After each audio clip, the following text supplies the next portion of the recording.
सिद्धार्थ खामोशी से कमल और मायरा की बातें सुन रहा था। तभी उसके फोन की घंटी बजी।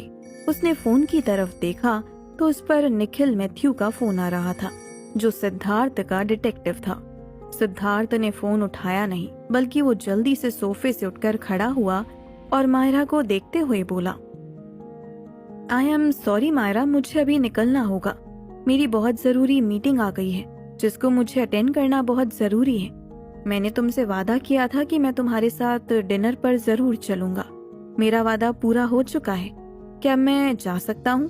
और हाँ, तुम ड्राइवर के साथ आराम से घर चली जाना। मैं अगर यहाँ पर होता तो मैं तुम्हें छोड़ देता, पर मैं तुम्हारा इंतजार नहीं कर सकता हूँ। मुझे वहाँ पर जल्दी पहुँचना है। सिद्धार्थ का ये अंदाज देखकर कमल को यकीन ही नहीं हुआ कि ये उनका जिद्दी और अकड़ू बेटा है, जो मायरा के सामने गुलाम की तरह खड़ा होकर जाने की इजाजत मांग रहा है, जबकि वो तो किसी की बात सुनने वालों में से है ही नहीं। कमल ने फिर मुस्कुराते हुए मायरा की तरफ देखा। मायरा ने पूरी नजाकत के साथ किसी प्रिंसेस की तरह अपना हाथ हिलाया और सिद्धार्थ की तरफ देखते हुए बोली, राजकुमारी आपके इस काम से बहुत खुश हुई। अब आपको इजाजत है कि आप जहाँ चाहें वहाँ जा सकते हैं।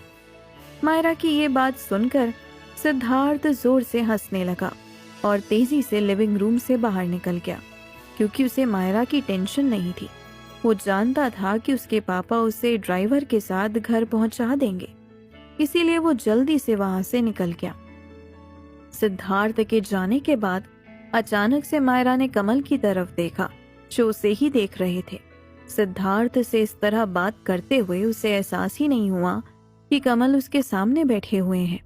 अपनी उस हरकत को याद करके मायरा एकदम से चेप गई और शर्माते हुए बोली, आई एम सॉरी सर, वो तो मैं ऐसे ही बोल। इससे पहले कि मायरा कुछ और बोलती, कमल उसकी शक्ल देखकर जोर जोर से हंसने लगे और हंसते हुए बोले, अरे बेटा, मैं गुस्सा नहीं हो रहा हूँ, बल्कि मैं तो खुश हो रहा हूँ कि तुमने इसकी लगाम सही से पकड़ी हुई है, वरना ये तो किसी के हाथ भी नहीं आता। गुस्सा तो 24 घंटे इसकी नाक पर बैठा रहता है। ऐसे ही इसकी नकेल को टाइट पकड़ कर रखना। मुझे बहुत खुशी है कि तुम सिद्धार्थ की जिंदगी में आई हो, क्योंकि तुम्हारे आने के बाद मैं उसमें काफी बदलाव देख रहा हूँ। तुम्हें पता है, वो 5 सालों के बाद यहाँ पर आया है, और थोड़ा सा ही सही मगर आज उसने मुझसे ढंग से बात की है, जिसके लिए मैं तुम्हें बहुत बड़ा थैंक यू बोलना चाहता हूँ। तुम्हारी वजह से मैं फिर से अपने बेटे से रूबरू हो पाया हूँ। कमल के मुंह से अपनी तारीफ सुनकर मायरा बहुत ज्यादा खुश हो गई और फिर कुछ सोचते हुए बोली, आप देखिएगा, बहुत जल्द आप दोनों के बीच सब कुछ ठीक हो जाएगा, और वो दिन दूर नहीं है जब वो आपके साथ इस बंगले के अंदर रहेंगे। वैसे तो सर, ये बहुत ज्यादा पर्सनल है, मुझे दूसरी ही मुलाकात में आपसे ये सवाल पूछना नहीं चाहिए। क्या मैं एक बात जान सकती हूँ सर, कि सिद्धार्थ आपसे नाराज क्यों है? ऐसा क्या हुआ था आप दोनों के बीच जिससे ये दूरियां इतनी लंबी हो गई? कमल ने हसरत भरी नजरों से मायरा की तरफ देखा और कहा, बेटा, अब तुम्हारे और मेरे बीच में कुछ भी पर्सनल नहीं है। तुम्हें पता है, मेरी जिंदगी में मेरे बेटे के अलावा कोई भी मेरे इतने करीब नहीं आया जितना कि तुम इन 2 बार की मुलाकात में आ गई हो।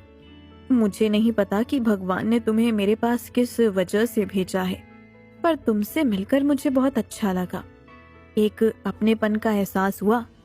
मैं हमेशा चाहता था कि मेरी एक बेटी हो। शायद भगवान ने उस ख्वाहिश को अब पूरा करने की सोची होगी, तभी उन्होंने तुम्हें मेरी जिंदगी में भेज दिया। और रही बात मेरी और सिद्धार्थ की नाराजगी की, तो मैं तुम्हें सब कुछ बताऊंगा, पर एक शर्त पर। कमल की बात सुनकर मायरा थोड़ा सा इमोशनल हो गई थी। उसकी आंखें हल्की सी नम हो गई, क्योंकि आज तक किसी ने भी उसकी इतनी तारीफ नहीं की थी। उसे तो बचपन से लोगों की उल्टी सीधी बातें सुनने की आदत पड़ चुकी थी। जब कमल ने उसके बारे में इतना कुछ बोला तो उसकी आंखें भर आई। उसने मुश्किल से अपने आंसुओं को संभाला और जल्दी से बोली, शर्त? कौन सी शर्त?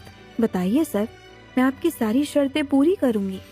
कमल ने मुस्कुराते हुए जल्दी से कहा, देखो, आज के बाद तुम मुझे सर नहीं बोलोगी, बल्कि अंकल बोलोगी।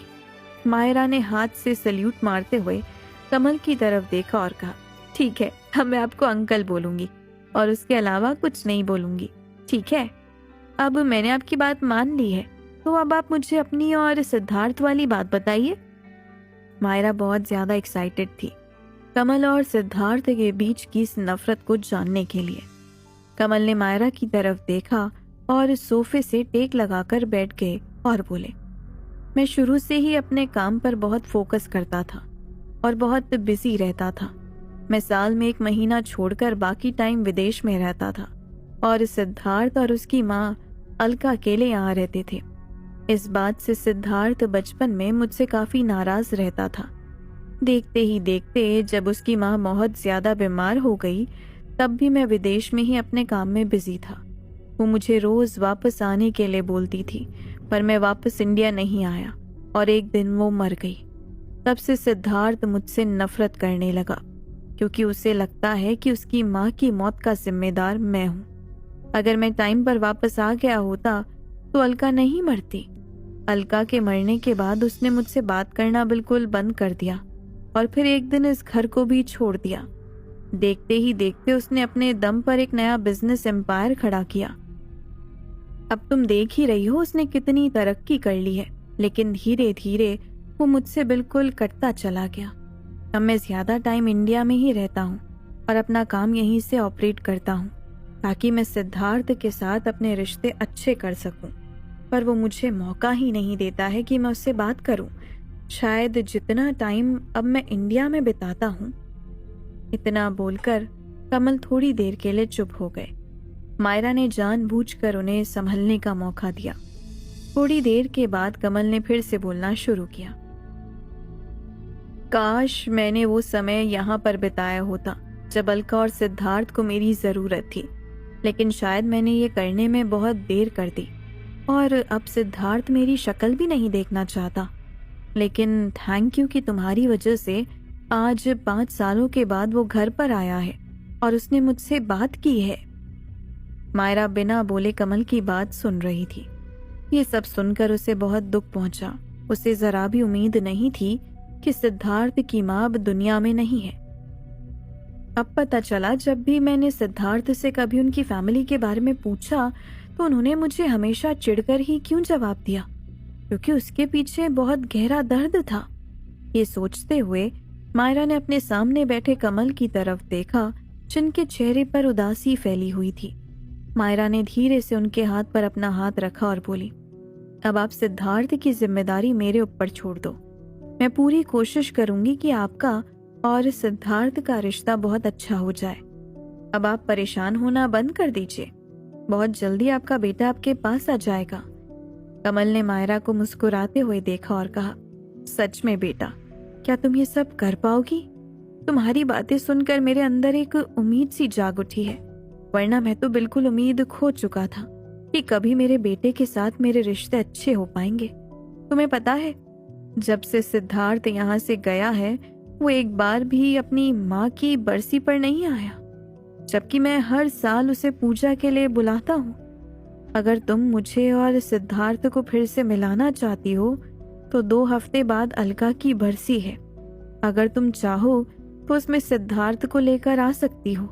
उसकी माँ की आत्मा को भी शांति मिल जाएगी। मायरा सोफे से उठकर जल्दी से खड़ी हो गई और बोली, ठीक है अंकल, आप बिल्कुल भी परेशान मत हो, मैं सिद्धार्थ को ले आऊंगी। फिर उसने घड़ी में टाइम देखा और कमल से बोली, अंकल काफी रात हो चुकी है, अब मुझे घर चलना चाहिए। मॉम डैड भी मेरा वेट कर रहे होंगे।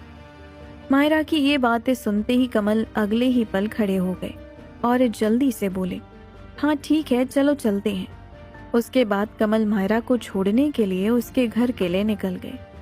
दूसरी तरफ सिद्धार्थ निखिल से मिलने के लिए एक रेस्टोरेंट में पहुंचा। वहां पर निखिल ने सिद्धार्थ को बताया कि कार्तिक शर्मा का केस फिर से खुल गया है और पुलिस को शक है कि उसके हत्यारे बेंगलुरु शहर से कनेक्टेड हैं। ये सुनकर सिद्धार्थ बिल्कुल चौंक गया और फिर उसने मन ही मन सोचा, निखिल को तो नहीं पता कि कार्तिक का मर्डर मैंने करवाया है, लेकिन फिर ये कार्तिक के मर्डर की बात पता करके क्यों आया है? थोड़ी देर चुप रहकर सिद्धार्थ ने निखिल से कहा, मुझे उसके मर्डर से कोई लेना देना नहीं है। तुम बस उस ड्राइव को रिट्रीव करने की कोशिश करो। जब देखो तुम कहते हो थोड़ा टाइम और कितना टाइम चाहिए तुम्हें? सिद्धार्थ को गुस्से में देखकर निखिल ने उसे शांत करते हुए कहा, मैंने इंडिया के बेस्ट हैकर को ढूंढ लिया है और अब मैं उससे वो ड्राइव रिट्रीव करवाऊंगा और बहुत जल्द सारी डिटेल आपको दूंगा। इस पर सिद्धार्थ ने चेयर से उठते हुए कहा, ठीक है, जब तक तुम वो ड्राइव रिट्रीव नहीं कर लेते तब तक मुझे अपनी शक्ल मत दिखाना। और हाँ, एक बात और, वो बेस्ट हैकर नहीं हो सकता। इंडिया का बेस्ट हैकर वो था जिसकी मौत हो चुकी है, कार्तिक शर्मा। ये बोलकर सिद्धार्थ रेस्टोरेंट से बाहर निकल गया। दूसरी ओर कमल मायरा को लेकर जैसे ही उसके घर के मेन गेट पर पहुंचे, उसी वक्त महेंद्र लेट इवनिंग वॉक करके लौट रहे थे। जैसे ही महेंद्र की नजर गाड़ी में बैठे हुए कमल पर पड़ी, उनकी तो हैरानी का कोई ठिकाना नहीं रहा और वो तेजी से चलते हुए उस गाड़ी के पास आए और कमल को देखने लगे। महेंद्र ने जब कमल को गाड़ी में बैठा हुआ देखा तो उन्होंने जल्दी से कहा, मिस्टर कमल, आप घर के बाहर से ऐसे कैसे जा सकते हैं? आपको एक कप तो हमारे साथ कॉफी पीनी ही पड़ेगी। कमल ने गाड़ी में बैठे बैठे ही बोला, आपका बहुत बहुत शुक्रिया, पर हम लोगों ने अभी कुछ देर पहले ही कॉफी पी है, पूछिए आप मायरा से। पर महेंद्र ने कमल की बात नहीं सुनी और वो जबरदस्ती उन्हें घर के अंदर ले आए। सुनैना भी उनसे मिलकर बहुत खुश हुई और फिर उसने सर्वेंट से बोला कि जल्दी से कॉफी बना कर ले आओ और खुद कमल और महेंद्र के पास आकर बैठ गई। मायरा कमल को अपने घर के बारे में बताने लगी। जब महेंद्र और सुनैना ने मायरा को कमल के साथ इतना घुल मिलकर बात करते हुए देखा तो वो दोनों बहुत ज्यादा हैरान हुए, खासकर महेंद्र, क्योंकि महेंद्र सोच रहे थे कि उसके सामने जो शख्स बैठा हुआ था वो कोई छोटी मोटी हस्ती नहीं थी। वो इस शहर के नामी बिजनेसमैन कमल रहेजा हैं, जिसके साथ उसकी बेटी बिल्कुल एक दोस्त की तरह बातें कर रही थी। कमल ने महेंद्र को देखते हुए कहा, महेंद्र जी, आपकी बेटी बहुत ही कमाल की लड़की है। दिल कैसे जीता जाता है इसे बहुत अच्छे से आता है। मैं आज इसे दूसरी बार मिला हूँ, पर मुझे ऐसा लग रहा है जैसे मेरा इसके साथ बरसों का नाता है। इतने बड़े आदमी के मुंह से अपनी बेटी की तारीफ सुनकर महेंद्र का सीना गर्व से चौड़ा हो गया और उन्होंने मुस्कुराते हुए सुनैना की तरफ देखा। फिर वो चारों आपस में एक दूसरे से बात करने लग गए। महेंद्र अपने बिजनेस के बारे में कमल को बता रहा था। कम से कम 1 घंटे बाद कमल ने उन सब लोगों से घर जाने की इजाजत ली और वो चौधरी हाउस से अपने घर चले गए। कमल के जाने के बाद महेंद्र ने सुनैना और मायरा की तरफ देखा और कहा, तुम्हें पता है सुनैना, आज जब मिस्टर कमल के मुंह से मैंने मायरा की तारीफ सुनी मुझे बहुत ज्यादा खुशी हुई। बेटा, ऐसे ही अच्छे काम करती रहो ताकि लोगों के बीच तुम्हारी पहचान बने। मुझे ऐसा लगता है कि मिस्टर कमल मायरा को बहुत पसंद करते हैं और बिल्कुल अपनी बेटी की तरह प्यार करते हैं। मायरा ने अपने मॉम और डैड की तरफ देखा और थोड़ा उदास होते हुए बोली, हाँ, वो अपनी जिंदगी में बहुत अकेले हैं और सिद्धार्थ और उनके बीच में बहुत अच्छे संबंध नहीं है, लेकिन मैं उनके संबंध अच्छे करने की पूरी कोशिश करूंगी। वो अपने घर पर भी मुझे बोल रहे थे कि तुमसे मिलकर मुझे बहुत ज्यादा अच्छा लग रहा है, तुम मुझे बिल्कुल मेरी बेटी की तरह लग रही हो। महेंद्र ने मायरा के कंधे पर हाथ रखा और बहुत प्यार से बोला, अच्छा है बेटा, अगर तुम इस काम को कर दोगी तो भगवान तुम्हारा भी भला करेगा। उनका भी कौन है अपने बेटे के अलावा, अब उनकी भी उम्र हो रही है। अच्छा है, आखिरी टाइम में अपने बेटे के साथ रहेंगे तो जिंदगी के कुछ साल अच्छे से बीत जाएंगे। मायरा ने महेंद्र की तरफ देखा और कहा, जी डैड, मैं अपनी तरफ से पूरी कोशिश करूंगी। काफी रात हो चुकी है, कल मुझे ऑफिस भी जाना है। अब आप लोग भी आराम कीजिए, कल सुबह मिलते हैं। ये बोलकर मायरा अपने कमरे की तरफ जाने लगी। तभी महेंद्र को कुछ याद आया तो उन्होंने जल्दी से मायरा को आवाज लगाकर कहा, मायरा, 1 मिनट रुको और मेरी बात सुनो। आज मेरी विक्रांत से बात हुई थी, वो लोग बहुत जल्द इंडिया वापस आने वाले हैं और उन लोगों ने खास तौर पर तुमसे मिलने की ख्वाहिश जाहिर की है। ये सुनकर मायरा चौंक गई।